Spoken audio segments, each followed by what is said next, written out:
very good yet, because it's literally a base mount. Not, wow. I'm no mapper, I just managed to get it good enough to make it run. But it's... When it changes gear...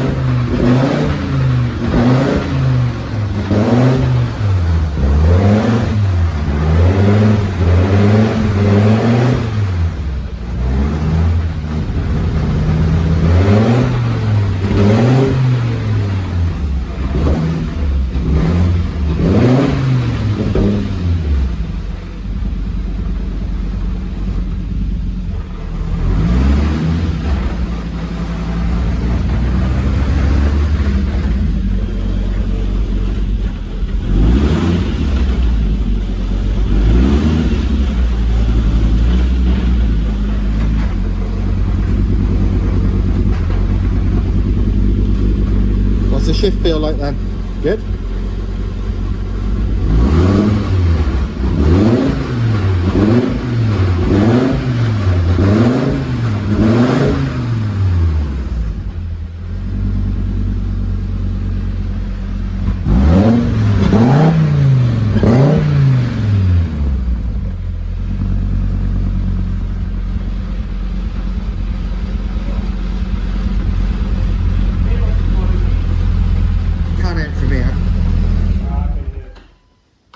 It's noisy. It's definitely. You sure it's not your paranoia? I can't hear a thing. No, I think it is a bit noisy. Okay. Okay. Seems right to me. Tolerances, you're not gonna... Exactly. It's like my piston rings. Yeah, fine. I mean, the gearboxes are so strong, even when they have dead, they're still good. Yeah, it's funny actually. You said that. There's a guy at Parks near the house, and he's got a Mark 2A3 modified thing. I don't even know what engine it is. I don't know if it's a TFSI or TDI or what, but it's manual on it, so it'd be either an O2J or an O2M. It whines like fuck. I don't know if it's got no oil in it or if it's broken or what. Sometimes I think it's a race car coming in the road, but it's not. Straight car gear. Yeah, but it's still alive. It's like. Fine. But yeah. This engine is like a fine I got, because I always had my shitty subframe. Yeah. My prototype mounts, everything was not bought my old prototypes with medium holes and medium setups. I got everything I was send to customers. All nice and it's all shiny fancy bits. now. Yeah, all fancy. See, we've got a proper diff. Proper diff, Rather than a proper welder. subframe, proper two-door, proper gates, proper everything. Clutch. It's all fucking flashy now. Sounds like a dog box, almost. From here, you can't tell at all. It must be nowhere near as bad as that guy, because I can hear him from the house. Supposed to say, but all the fitment, yeah. So if you're doing something that a board doesn't fit properly, you're doing something wrong. It fit absolutely beautiful. It was absolute pleasure. I know it's my mistake. You got the you got the bushes on now as well, haven't you? The sub, bushes. yeah, So yeah. no It's play. Power Flex. They're basically they were intended for Lotus Elise and Exiges, but they use the same front and rear mounts as MR2, so you can use them for these cars too. Obviously, every chassis is very different, you know, when they come out the production line. Yeah. So there's a bit of tweaking and all that stuff. But just leave everything loose slightly, put everything in place, tight everything up. Then you can lose this bolt on the front bolt. Now I can go in the front of the engine mount and remove the bolt. There's no pressure there. It's just perfect. I'm really proud of it. I'm really happy with that. Because we spent a long time perfecting everything. Yeah. But that's exactly how I want it, exactly where I want it. And, no, it really is the easiest bloody engines to get in and out. Imaginable. I got the drive shafts now and everything. Well, I'm still waiting for the The arms. Bit of shame. They're not bolted on, they're just holding the hubs in place so I can... Yeah. They're coming, aren't they? That's that's that thing I last paid for. What I can't even remember. No, they're coming. So much shit I've been ordering week. lately. Yeah. And we have to tidy up. Obviously, once I'm rushing to get this out of the way because now that car, those other two cars, and all the bits. It's got a million and one jobs to do to this. Soon this is out. This is the new wheels for that. They look the bollocks. I'm hoping to get this out of the way. So it doesn't have to be, well actually we can draw it. Yeah. Finish finish a couple of things, you know, check the oil levels and all the stuff, get it out of the stand, out of the workshop, and then possibly get that chopped in half.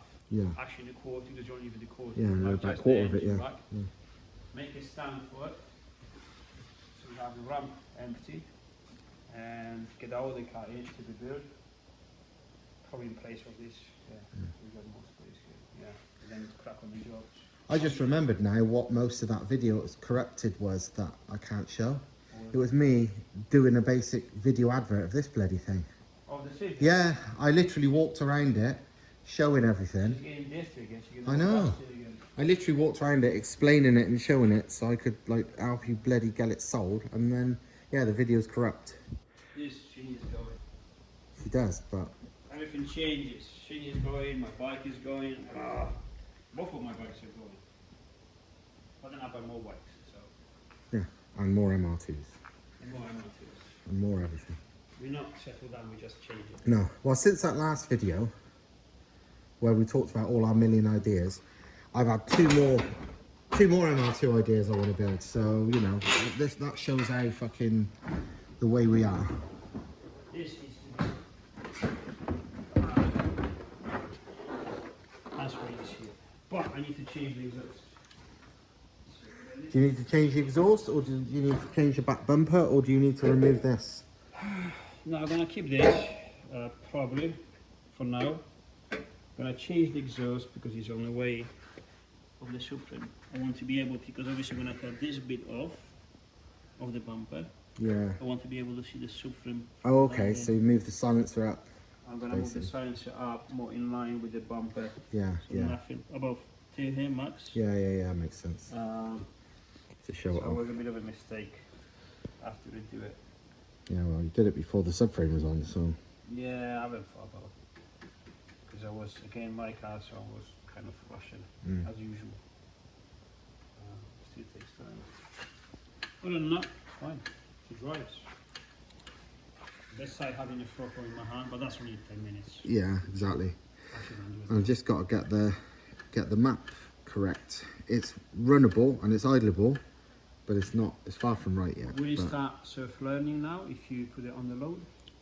Yeah, it will help. Yeah, for sure. Because even if you put it in 6th, just touch the brake slightly. Exactly. Yeah. You're creating load, Exactly. even on the start. Yeah. Yeah. The fact it can now be loaded up will help for sure to get it more right. All the sensors are in now. Yeah. So yeah, good times. Just thought I'd show you a few more little things on these engines as I'm putting it together. Maybe it'll help you when you're doing yours. Maybe it's just because it's interesting. But this is the oil pump. It's ran from a chain off the crank, which is good because it makes it easy. But what makes it super easy is the fact that to refit it and remove it, you don't have to worry about the chain. You leave it connected to the crank and you can simply unbolt the pulley and take the pulley off, and then you can just easily remove the oil pump without worrying about the chain. And to refit it, it's the same. You can bolt up the pump and then put the pulley on, and then if you just with your finger push the tensioner out, you can slip the chain onto the pulley and it's all reconnected. All I do with these is, it's not really a problem with these, but just because I'm paranoid, because I've had E46 Beamers which are known for destroying oil pump pulleys. I've lost 2 engines on my car from that once. Is I Loctite this. I mean, it's not tight anyway. I think the factory torque is like 16 pound-foot or something, hardly anything, and it's keyed as well, so it's not like it would slip easily. But I always Loctite it just in case. And also I put on the outlet of the oil pump, I do put a tiny bit of, like tiny bit of sealant on that to prevent it ever leaking. The pickup side of things, I just make sure the strainer is clear, because these, obviously everything that goes in there, so even on the best engines you'll find some shit in there you'll have to clean out. And don't forget the rubber O-ring that's in that, because that's what seals it. Otherwise you'll be sucking air and not oil, and that is not good for your engine. Apart from that, super simple. Love how easy it is to put these together. Oh, another thing, if you can tell, you can where you can from there, look, the strainer, the pickup, is tilted backwards because, as you would have seen from probably by looking at my engine in my car, the engine is from the factory meant to be sitting backwards like it is in my car. It's like not a big angle, you know, 10 degrees, I don't know. So, but that's good because acceleration means oil goes backwards, and that is exactly where the pickup is. So it's good. It's not an engine where you easily get oil starvation. It's nice to have a baffled sump, and on these you can get a baffled sump for like not even 200 quid. But they don't suffer from it, which is nice. This is my sump ready to go back on. This was the one it used to be in my, you know, my big power crazy one. But now I've got the baffled sump. You see it's super clean. All I've done is give it a quick clean out, but with any engine that's looked after properly, it's pretty clean anyway. But yeah, it's immaculate. It's worth spending the effort making sure it's clean before it goes back together. Make sure you Loctite those bolts as well, because they are known to come loose sometimes. And oh, here's another thing. This is only relevant for people if they fitted a turbo without water cooling, you know, so like a bigger aftermarket one. This port here is one of the water ports from the water it goes to and from the turbo. And normally, obviously, when you're not using water cooling, you're better off blocking them off rather than looping them. And normally, I just get the banjo bolt. This is what most people do. Get the banjo bolt, it used to go in there, and weld it up and just use it as a bung. But this is even better. That is the standard sump plug. It's the same thread, it's a perfect length, it's literally the best bung going is a standard sump plug. So if you've got one of them kicking around, use that as your bung. It's way neater and just perfect. So yeah, everything coming together. Oh, one final thing I'll show you is, I might have mentioned this before, but obviously with the sump, these haven't got a gasket. You use a bit of sealant. Obviously don't use too much, otherwise it goes in there and it'll end up clogging up your bloody oil pickup. But this stuff's good. This is made by L-Ring. I think this is the actual proper stuff Volkswagen use, because I was put onto this by a guy that actually works for Volkswagen. And this is L-Ring Durco whatever, but it's basically some white. It's the white jizz you see around the joins on Volkswagen Audi sumps and gearbox casings and all that. It's quite high temp, over 300 degrees, and it just seems to work. While I normally install the engines just a bare block and gearbox, Thomas always does it with the manifolds and everything attached. I mean, I put the alternator and stuff on, but I leave the manifolds off. But this time he's convinced me to do it his way, which is manifolds on. So I'm just getting the inlet manifold for that 180 ready. I've got my injectors in.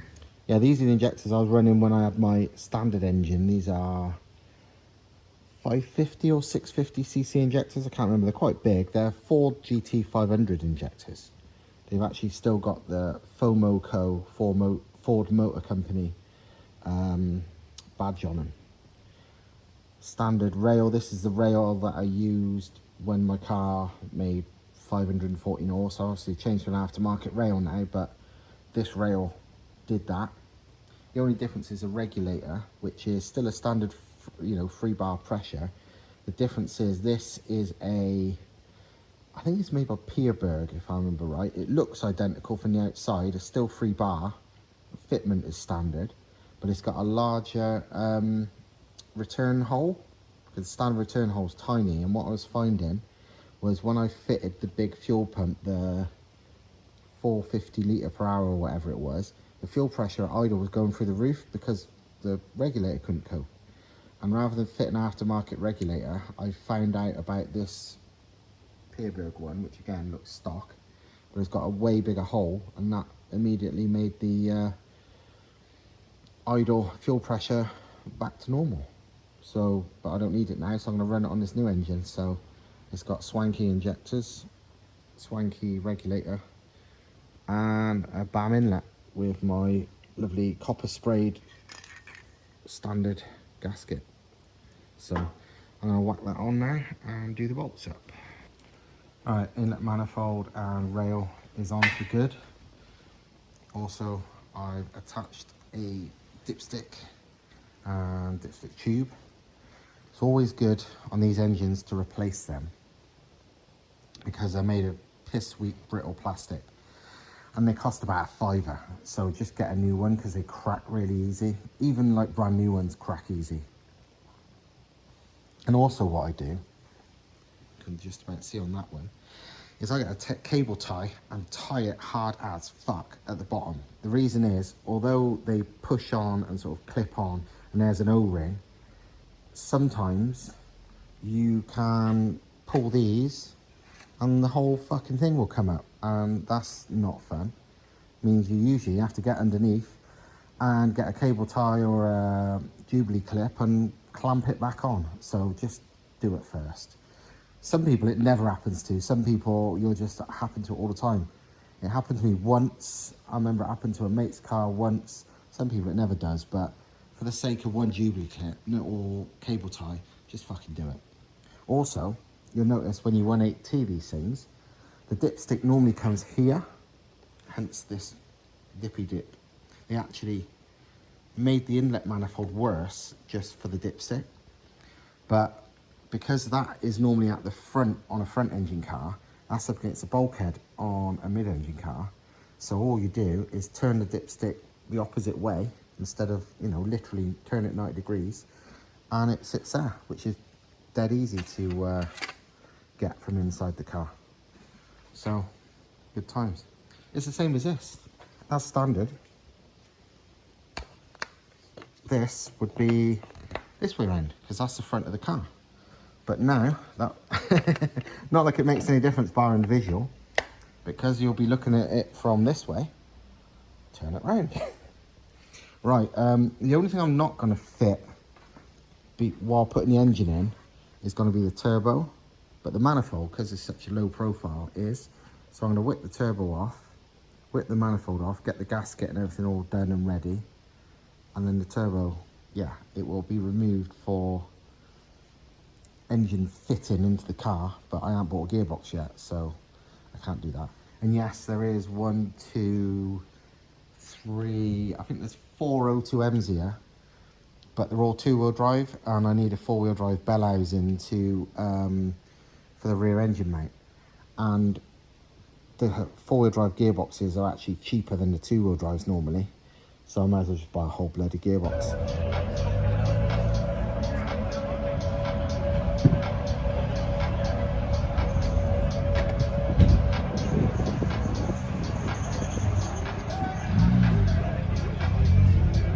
I don't do car meets, but I don't think I've been to one for 20 odd years, but I'm at Caffiene And Machine for the first time in my life.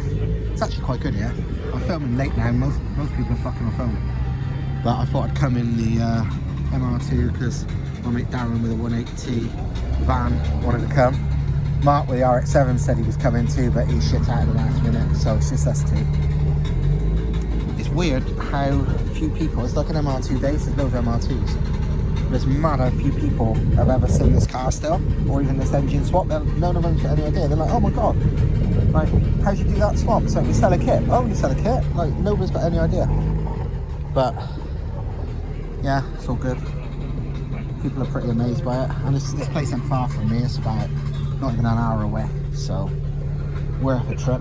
And it's actually decent. I think I might come again, to be honest. And I'm not a car meet person, but there were some smart cars here. Most of them's fucked off here, but there were some nice cars here. I just didn't film them because I'm useless at being a YouTuber.